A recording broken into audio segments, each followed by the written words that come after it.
Hello friends, welcome to our channel इतिहास हमारी नज़र से। हिंदू धर्म का इतिहास बहुत प्राचीन है। हिंदू धर्म के इस चैनल में हम आपको बताएंगे कि आखिर में हिंदू धर्म का कर्म से इतिहास क्या है। ऐसे ही आज की वीडियो का विषय है, क्या सच में रावण के 10 सिर थे? तो चलिए जानते हैं। लंकापति रावण के बारे में कहा जाता है कि उनके 10 सिर थे, इसलिए रावण को दशानन कहा जाता है। क्या यह सच में सही है? कुछ विद्वानों का मानना है कि रावण के 10 सिर नहीं थे, किंतु यह 10 सिर होने का भ्रम पैदा कर देता था। इसी कारण लोग उसे दशानन कहते थे। कुछ विद्वानों के अनुसार रावण 6 दर्शन और 4 वेदों का ज्ञाता था, इसलिए उसे 10 कंठी भी कहा जाता था। 10 कंठी कहे जाने के कारण प्रचलन में उनके 10 सिर मान लिए गए।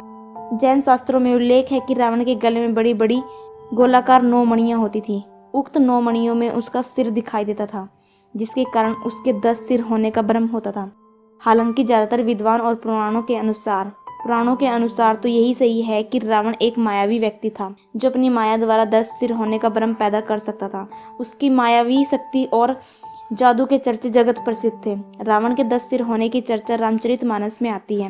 वह कृष्ण पक्ष की अमावस्या को युद्ध के लिए चला था तथा एक दिन क्रमशः उसके एक एक सिर कटते थे। इसी तरह 10वें दिन अर्थात शुक्ल पक्ष की 10वीं को रावण का वध हुआ, इसलिए 10वीं के दिन रावण दहन किया जाता है। रामचरितमानस में वर्णन आता है, जिस सिर को राम अपने बाण से काट देते थे, पुनः उसके स्थान पर दूसरा सिर उभर जाता था। विचार करने की बात है कि क्या एक अंग के कट जाने पर वहां पुनः नया अंग उत्पन्न हो सकता है। वस्तुतः रावण के ये सिर कृत्रिम थे, आसुरी माया से बने हुए। मारीच का चांदी के बिंदुओं से युक्त स्वर्ण मृग बन जाना, रावण का सीता के समक्ष राम का कटा हुआ सिर रखना आदि से सिद्ध होता है कि राक्षस मायावी थे।